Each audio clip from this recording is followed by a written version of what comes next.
ปีใหม่มานอฮอดแล้วนอฮอดแล้วเสียงแซวแซวเข้าแห่ต้น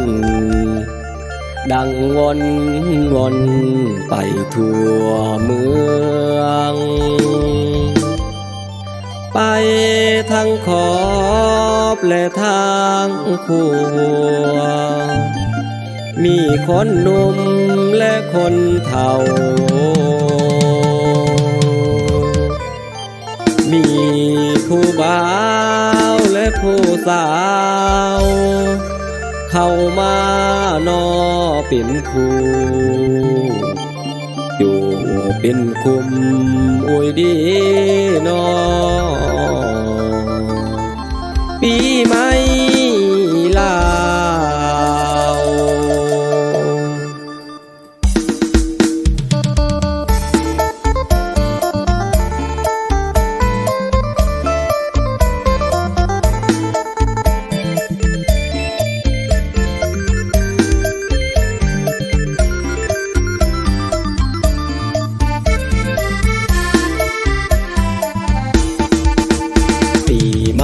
วันที่1 เดือน1อ้ายมายืนซึ่ง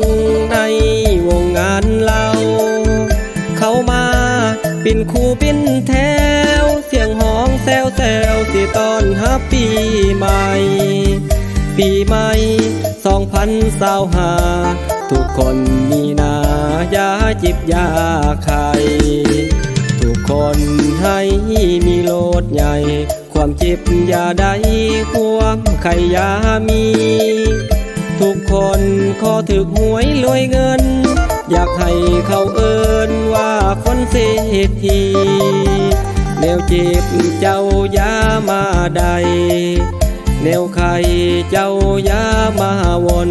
คนเหล่าทั้งปวงอยู่ดีมีแห่งปีใหม่ส่งท้ายปีเก่า2025หังมีทุกคนบุกเบินหาเงินหาคำบ่ได้ไปวนแนวสิ่งบ่ดีรักษาตัวเองกันแน่บ่ไปละแวงแนวมันบ่ดีปีใหม่มีโศกมีใสต้องคอยห่วงใย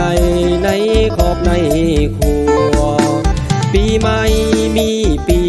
ละเทือส่งท้ายปีเก่าต้อนรับปีใหม่ปีใหม่2025ทุกคนมีนาอายุยืนยาวก้าวไปฮอดหอยฮอดพันจังขึ้น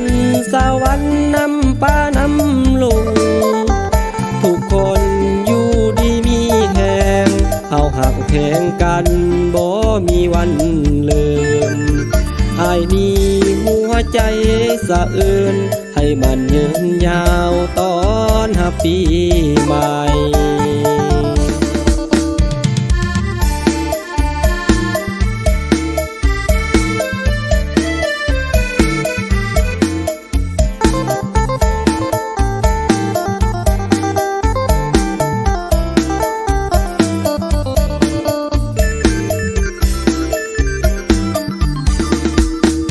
รักษาตัวเองกันแน่บ่ไปละแวงแนวมันบ่ดีปีใหม่มีโศกมีใสต้องคอยห่วงใยในขอบในครัวปีใหม่มีปีละเทือส่งท้ายปีเก่าต้อนรับปีใหม่ปีใหม่2025ทุกคนมีนาอายุยืนยาวก้าวไปฮอดหอยฮอดพัน